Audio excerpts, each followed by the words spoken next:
Hey guys, Luke here and welcome back to episode 14 of my French Road to Glory.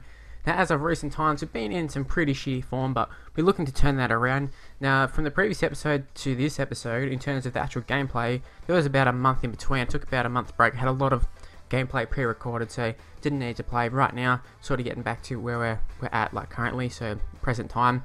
All prices are all different for transfers, all that sort of stuff.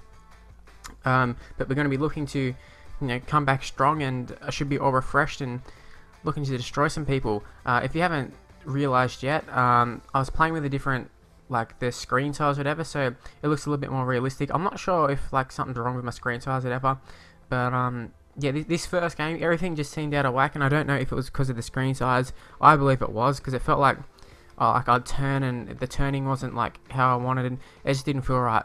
We did play quite decent though. I mean, it wasn't outstanding or anything. You can see it's 1-1 here this stage, and we're looking to pick up a victory. We hit the post just to fall, then he's going to go through Willian, I should say, and he ends up hitting the post, and 1-1 is how it finished. And I think it's not too bad of a way to have a comeback from FIFA. Could have been a lot worse. Was disappointed we couldn't get the win, but at the same time, 7 points, that's pretty good. To end up picking up a Clichy, I believe who it was. It didn't cost that much. I remember when I was looking at him to sign before, like, it cost heaps. But you can see here we ended up picking up 2 Clichés. One was an open bid. The one you saw before, it was a buy it now. Now what we did, we ended up sending the one that we won an open bid to our club, and it ended up swapping over and putting the other Cliché in the transfer. In the transfer window, whatever it's called. I can't remember what it's called. But we put him up for sale. I think we just put him up for about 100 coins more, something like that.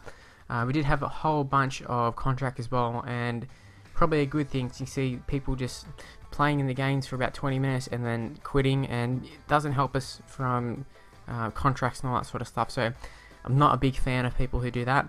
But in saying that, I suppose I can understand people have to quit for unforeseen circumstances. Moving on to this next game, a dude had, like, his team name is called Rape or something like that. So at this stage I was like, oh my god, we got a dickhead here. He had a Barbo voice. Like, I assume it's because he's called it Rape because of like the team's like all pace and all that sort of stuff. At the same time, like, that's why I wanted to destroy him. 2-0 up. The near post header worked so well. I mean, it doesn't work all the time, but I find it works. It only really works online, those little play calls from the corners, compared to like career mode and that. Did score a pretty nice goal there. A lot of it was just this dude was coming in a lot. He was committing to tackles and stuff, and just easy to step inside and that, and kind of do everything that you would expect like someone wouldn't do. And you can see there we just did a Berber spin. I can't remember what it's actually called. I should figure it. I think scoop turn. No, not a scoop turn. I can't remember. Whatever. We'll leave it at that. So 3-0 up, we won a penalty. Remy straight down the middle. I think I said in the previous episode, all my penalties pretty much take it down the middle. It's very hard to stop them. You got to be like 100% on that they're going down the middle to stop it. Remy, fake shot here. It's going to be saved. You can see there's a little bit of lag there, but the follow up by Remy, he ends up scoring again, and I can't remember if that's his hat trick or not. I mean, he's getting very close if it isn't. Remy Cabella is going to put Valbuena through. Valbuena just going to beat the keeper, but the keeper doesn't even get into contention because we end up winning a foul. Maicon is going to get red carded. One thing that I found interesting is that you can see that they're getting red carded before it even happened. If you have a look, you go back and watch where it says the Australia's got a red card there now, but as soon as it happened, before the referees actually awarded it, the red card's already there, so good indication if there's going to be a red card or not. And this goal here, this was actually a really nice goal. I think probably doesn't look that great, but I was waiting for Nzogbia to actually make the run. Didn't really happen initially, but I knew he was there. And what a finish this was by Nzogbia. Now let's take a look at that. Here's a second angle. You see that swerve, the curve on that was awesome. So we end up beating Australia, mate, 6-0. I'm not a fan of the name. I don't find it funny. Stop. But Nzogbia, he's actually a bit of a weird one. In previous FIFAs, I found him incredible. This one is in the cam position, and I was thinking, I don't know what I think about this one. But we decided to give him a go, and some games he's absolutely outstanding. Some games he sort of just feels out of his depth. I really don't know what to think of him. I mean, he was only worth 400 coins, so you can't go wrong. But in terms of starting spots, never going to happen. But you know, he has the ability to come up with some of those real awesome shots like that one before. We're taking on this guy with a team called RKO out of nowhere. He has a really nice side, by the way, too. But at the same time, we've got a pretty nice side. I keep underestimating our side in terms of like how good it is at this stage.